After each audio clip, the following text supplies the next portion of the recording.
কুমিল্লা দেবিদ্বারে জাকের পার্টির দাওয়াতি ইফতার মাহফিল অনুষ্ঠিত। আইওয়ান টিভির নিজস্ব প্রতিনিধির পাঠানো রিপোর্টে সাথে আছি আমি রীতা শ্রাবন্তী।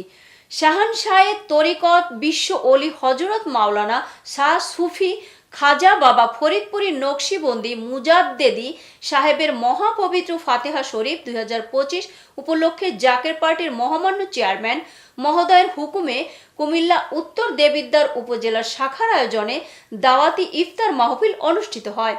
20 মার্চ বৃহস্পতিবার দেবিদ্বার চর বাকার স্থানে জাকের পার্টির দেবিদ্বার উপজেলা শাখার সভাপতি মোহাম্মদ আকরাম হোসেনের সভাপতিত্বে প্রধান অতিথি স্থায়ী কমিটির অন্যতম সদস্য ও কুমিল্লা উপজেলার সভাপতি জনাব অ্যাডভোকেট আব্দুল হালিম ও বিশেষ অতিথি জাকের পার্টির কুমিল্লা উপজেলার সহ সভাপতি এস.এম. কাবিল হোসেনের উপস্থিতিতে প্রধান আলোচক হিসেবে আলোচনা করেন জাকের পার্টির উলামা ফ্রন্টের চট্টগ্রাম বিভাগের সভাপতি হযরত মাওলানা আমিনুল ইসলাম চৌধুরী।